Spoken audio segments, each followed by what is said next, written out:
Okay, good evening, everyone. Today is the 25th of June, 2025. This is Sachin, Karnik here. We are continuing our online series on the technical presentations for the concepts related or concepts that are embedded within our Angel Wing program. These presentations are an expansion of the 816-page volume that took 5 years to publish. That is available for free as a PDF if anybody wants it. It's also available as a volume through Kindle as well as through Amazon paperback publication. So it's all based on those ideas. So we are continuing to progress a bit further on the question or on the concept of cognitive dissonance. Just a quick reminder, what is cognitive dissonance? Cognitive dissonance means that there's discomfort that is in one's life by holding contradictory thoughts. I would expand that further to emotions, memories, desires, and energy. So all five can be in a state of dissonance. I would just extrapolate that further. We talked about this 2 weeks ago. So just as a quick reminder that this is a serious problem, again, in human civilization. There isn't resonance, there is dissonance in so many of us. And because of that, we wind up getting into different states of imbalances, depression, anxieties, psychological issues can come about due to lack of alignment. All right, so that's the basic idea. Now today I want to talk specifically about this slide here. What are the benefits of a dissonance state? Sounds like a strange question. Emotional dissonance, cognitive dissonance. Is there any benefit in that? What can that do for us? Well, the first point, as you can see, is that when a dissonance state, an imbalanced state, a conflicted state is happening within, it is an opportunity for critical self-reflection and inquiry. Now, this takes time. This is not something that just happens. Many people don't know how to do this. That's why we have Angel Wing retreats and all these presentations and workshops. The programming we've developed to a large extent has to do just with this first point. That is critical self-reflection and critical inquiry. What is that? How do I do that? How do I go about it? So I'd like to talk about this and present it at least to some extent today. So first of all, reflection means to think over again, to reflect over again. Self-reflection is to see oneself, to reflect on what is in my life, the activity that is going on, the experiences I'm going through. I can reflect on that. That is called self-reflection. But now critical, the word critical is referring to my ability to objectively, carefully reflect without bias. Critical doesn't mean like being self-critical in a negative way. It means to be able to see the nature of this dissonance carefully. So from a more research-oriented point of view, there is considerable depth in this journey. There are many researchers who have talked about self-inquiry, self-reflection, introspection. The research suggests that once we start doing this on a more regular basis, which we're trying to do in Angel Wing, it will eventually lead to inquiry. So self-reflection leads to inquiry. Now, what is inquiry? About 3 or 4 years ago, we had many presentations on Sunday evenings on this subject of what is inquiry. I will review some of that again today. Inquiry is a state of mind where one is observing, one is probing into a question critically. That is called inquiry. Now, there are many teachers who have talked about this, and I do want to show a video regarding this, so give me just a moment while I pull that up. Okay, so that small video again is talking about a state of pure awareness. So the speaker there was using the word attention in a specific way, that one is fully present to experience. Any experience, all experience that is happening in the present moment, just to be present to that without choice. So without choice means choiceless awareness, which indicates the activity of the individualized me, the center, that is trying to do some analysis or trying to move in some direction with that.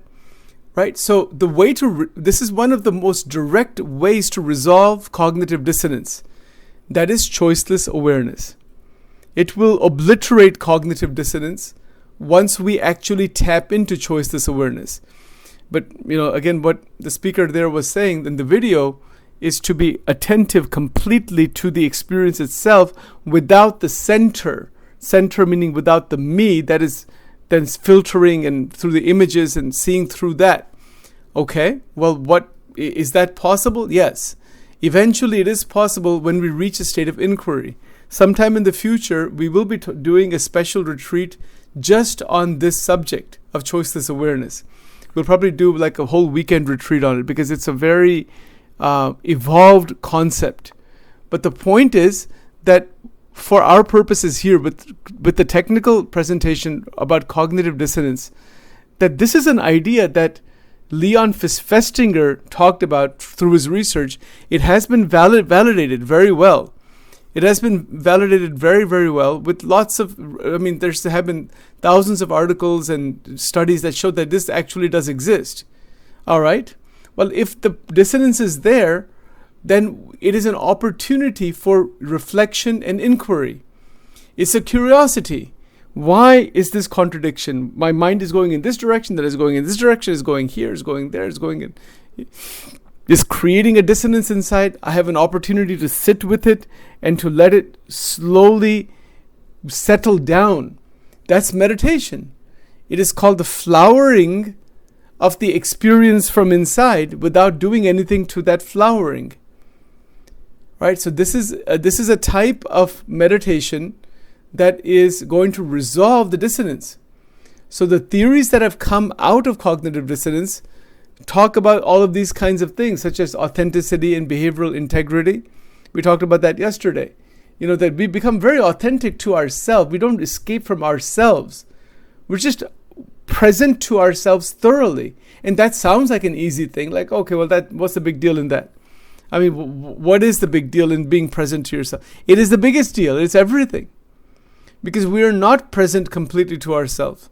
We are escaping from ourselves. We are trying to overstimulate ourselves. We're trying to move in some different directions constantly.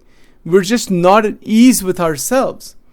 So to settle down silently, carefully, is the essence of meditation. Meditation can be in a religious sense. It can be in a more yogic sense. It can be, without any of those, it could simply be just present experience. And it's not easy. When desire pops up, different images pop up, different tendencies pop up, we are forced or we are pushed in some direction. We talked about that yesterday also. But if we can leave that alone and not act upon just the impulses from within or based on stimuli from outside, then behavioral integrity can come about. Choiceless awareness comes about. And that will bring about energy. That fuels creativity in resolving personal dilemmas. Right? So the benefits of cognitive dissonance is that there is the possibility of opening the creativity dimension in one's life so that I can resolve whatever dilemmas are coming up in front of me. I'm only aware of my dilemmas. The only person I need to be really aware of is me only. I know where my dilemmas are, and if I am aware of them, my own challenges, issues, regrets, all those kinds of things that are going on, I need creativity. Because without creativity, I cannot find unique solutions. So when creativity springs about, that energy brings about new possibilities, new ways of seeing the same situation. right? And it could be any situation. It just all varies from person to person. So for example, these are some examples we looked at last time, right? Smokers justifying behavior despite health risks. Simple examples. People who smoke know that there's health risks, there's lung problems, throat cancer, mouth cancer, breath issues, and all kinds of issues are there. But they can justify their behavior. The reason that they're justifying their behavior is because they want to continue that activity. They want to continue that activity despite all the problems, so you find a way to justify it. That's how our mind works. We justify it rapidly. An impulse comes up to engage in a particular act, like the smoking example, and then the mind says, well, I want that experience, I'll justify it, I want that particular qualitative experience. That's the way it goes. I don't care what happens, I just want that experience. Because I want that immediate gratification. If I don't gratify it, the desire lingers until I gratify it. And then once a person gratifies it, there is no longer the desire for that. That's the other interesting part here with regards to cognitive dissonance. Most people try to resolve the dissonance by satisfying the impulses that are coming from the mind. But the moment we are not acting upon those impulses and not suppressing them, but just remaining with them in a very steady state, that will bring about choiceless awareness. And once choiceless awareness comes about, one is very steady. That's the whole point. That there is a natural steadiness that opens from within our system, where indulgence and suppression do not exist, where the soaring towards stimulative experiences or the diving into suppression doesn't exist, where there isn't anymore a forced control of the mind. Choiceless awareness is a master key that removes control of the mind. Does that mean the mind is uncontrolled? No, that's not what it means. Choiceless awareness brings a natural, uncontrived discipline. And this is the solution to the dissonance problem.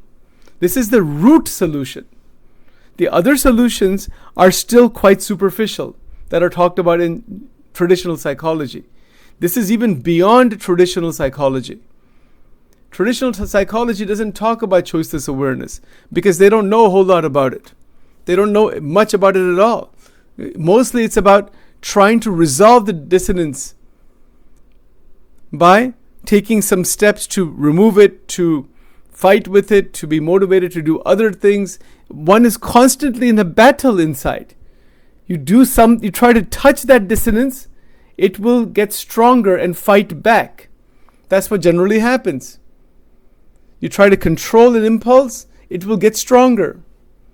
You try to indulge in the impulse, then the indulgence will create more embedded patterns and create saturation effect and tolerance effect, which will then push the individual for more enhanced experiences. It's a trap both ways. Control is a trap, indulgence is a trap. In the addictions field, and we're going to talk about that starting August, we're going to be doing addictions presentations. But there's something called the oscillation effect. It's to oscillate between control and suppression. Alan Marlott has a beautiful article, 1999. I think that's one of the first places where this is now really, it was discussed in the addictions field, because the addictions field, there's a solution to the addictions problem. It's choiceless awareness. There's a solution to all of the problems in the human life that is choiceless awareness. But to even get a glimpse of that, we need to be prepared for that. We cannot just move into that way. It's not so straightforward. Because we are stuck in the polarity and the pendulum of control versus indulgence. This is one pendulum effect. We're also stuck between attraction and repulsion. It's very simple. Go to the mall or go to the park or go anywhere where a lot of people are around. Some people we might say, the person we find very attractive, very handsome, very beautiful. Whereas another person we find person is obese, overweight, this, that, disheveled. Oh my God. We are stuck in the repulsion experiences there. The attraction. Why do people put on scents and colognes and all that? Because of the nice experience that comes from that. Right? So now, does that mean we are not to have those experiences? No. It simply means to try to be still internally amidst all such experiences, amidst all experiences of life, and then to recognize that they are waves on the ocean. The experiences of life come and go, come and go. Some are enjoyable and pleasurable, some are not pleasurable, some are, they just have different qualitative feel to them. That awareness of it, awareness of the reaction inside, what does it do to that reaction? It brings it to a steady state. The internal reaction is not a reaction anymore. So the research in psychology has a lot to do with the analysis of the activity of the mind. That's what psychology is about. It's a study of the life of the mind. Okay, fine. That is beautiful. There's quite a bit of in-depth analysis with the way the brain works, the experiences, how they are developed, things like that. The neuroscience behind the experience. Yes, all of that is definitely there. But there is a level, and more introspective, more internal level of pure awareness, choiceless awareness, where all experience is left alone in a state of observation. So for example, I'll just use myself as an example from this past weekend. This Sunday evening, once a month, I usually go to the Premier Charities Serve. We have this beautiful, wonderful serve. Some 300 people show up to get food. They are served food. It's in on the streets, 500 West Front Street. I'll give you this example just from that day. So Dr. Vinny Krupalu and I, the two of us, we are part of that team. So one of the things that we did, we have these instruments. I don't know what they're called. They actually are there to pick up little trash pieces from the street. So he said, as a service to the street, as a service to that area, let's go around and pick up those pieces. He and I did that for a good 1 hour or so, right? And as a service to the community, to keep the place clean, whatever. Now you'll notice, I was trying to notice this myself, that I'm doing this activity. What is happening inside of me? Am I in a spirit of service here? What is the natural experience? And just by the grace of God, I would say, there was just a beautiful feeling of just wanting to serve the community. I'll do my part. And the world has an endless number of problems. What can I do that is in front of me right now? These people are hungry. These people need food. I'm going to help them, serve them. Okay, fine. The street needs some work to be done. I'll do that. I'll help with the traffic. So that day, 3 or 4 different things were done. There was a whole team of people that did cooking for 300 people for the Dover Interfaith Mission. What is the intention behind the action? And when we recognize that, the dissonance stops. Now, I could have been in a state of mind, thank God I was not, that this is too beneath me to pick up this trash in this dilapidated neighborhood. Somebody else will do it. Why do I have to do it? All that kind of stuff. Right? So it's a matter of attitude. It's a matter of perspective. It's also a matter of awareness. That this awareness inside my heart, why am I performing this action? What is the intention of this action? Is my ego involved in this? If so, where is it involved? In which way is it involved? All of those kinds of questions can come about. So dissonance can happen even in a place like that. Sometimes some new person comes there. Maybe they're a big businessman or they're a big doctor or they're quite wealthy person, and they come to that serve and they say, my God, what is this terrible place? Look at all these people, the disheveled people, and And some of them don't smell very well and all that, and they are sick, and some of them are, whatever the situation may be with them, and they're standing in this huge line, right? Can you put away status, position, power, all those things, and just do the action? And there's people who do that. And there's people who may not, they may not come to the serve just for that reason. They said, I don't want to be in that environment. I'll give you a donation for $250, but I don't want to be with those people for whatever reason, or I don't want to be in that locale or whatever, right? So it could be. And we're not judging anybody, but this is just an example. It's an example of how choiceless awareness can make a lot of difference in raising our purview over the mind itself. So cognitive dissonance, Leon Festinger, in summary, I'll just spend 2 minutes here and we'll stop here. I'll try to stick to time.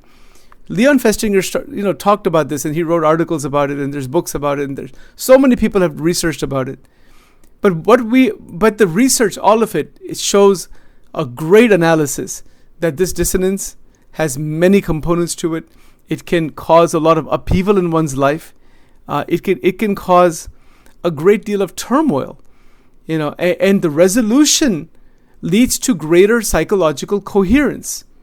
That the discomfort is actually a tool for self-understanding. The discomfort that comes from the dissonance is a doorway. It's a tool for something greater. I mean, for example, I'd use myself as an example. I was just picking up those trash pieces. If I was feeling uncomfortable doing that, I was saying, why, this is too beneath me. This is this is this. Maybe I would have still done it, but I had a lot of, if I had a lot of difficulty with it, I'm in a state of dissonance, and that's an opportunity for me to deal with the discomfort, so that discomfort is a tool for self-understanding. We experience discomfort. This is the whole point Leon Festinger is making. And this goes towards our self-mastery concept. Again, all of our concepts are tied together. This is a more formal way to try to present the more technical concepts themselves, because dissonance is a construct like any other, but it does exist. And if it's used as a tool, then we are in a wonderful place. Then those individuals who are trying to resolve the dissonance can do a lot with it. This can happen in family life. It can happen in occupation. It happens with food. It happens with substances. It happens in addictions. It just happens in every experience of life, right? It can happen in churches. It can happen in church groups. It can happen in religious communities. It can happen in political situations. It happens everywhere. Most of humanity is in a state of dissonance. It is not in a state of resonance, not by any standard. And this is where Angel Wing's human upliftment component comes into the picture. If we want to change humanity, it's not that we can provide a pattern to change it. Humanity can transform from the inside out when self-mastery and real transformation abides, where dissonance is obliterated. And if we have 100 people, 500 people, if the increased numbers of people are living in that state, their presence is going to speak. They are going to impact many, many, many other individuals. And that is how we serve humanity. Human upliftment, I remember Dr. Chaitanya and I talked about this extensively when we started Angel Wing. And this was a big discussion she and I had. It was an exploratory discussion about what human upliftment is all about. How do we actually impact the whole of humanity? We impact the whole of humanity by resolving these distortions inside of us. And we do that from the root. And as we do that, 10 people, 15 people, 100 people, 20 people, and then we do it as a community, as a group of people, non-hierarchical, sharing ideas together, growing together with love and affection and respect. Once we do that, that is going to have a rippling effect. And that, wherever that effect goes, we don't know. It could be multi-generational. That's why there's so many recordings are done, YouTube videos are done. What we're doing now is like a seedling. It will turn, where it will go, 5 years from now, 10 years from now. We don't know that, but we have to do our part. And the best thing we can do is to make our life as fantastic as possible. That is a great possibility for all of us. And if we do that, then our intellectual ability increases. If we're interested in research, for example, and I want to keep my comments limited to that, the research aspect is tremendous. There's a great opportunity for research. In the future, I want to have, Chetan and I talked about it, we want to have scholarships for high school students, middle school students. We want to give them $1,000 or $2,000 to study these subjects, to do presentations, to really engage in these programs. We want this process to begin in teenage. It can begin at any time. The earlier it begins, the better it is. But it doesn't matter. It can begin at any age. It doesn't matter, right? Whenever it begins, that's when we start taking off from there. So this 3 summary points, and then I'll close here. Point number 1, dissonance is a researched reality.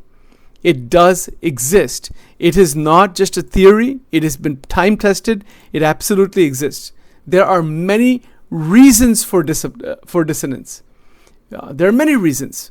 My mind is a jungle. There are contradictory values. There's difficulties in choices. There's challenges faced with new information. Expectations are not met. Individuals are out of alignment with their identity. There are all kinds of psychological reactions of regret or guilt or anxiety. There are defense mechanisms like rationalization or denial.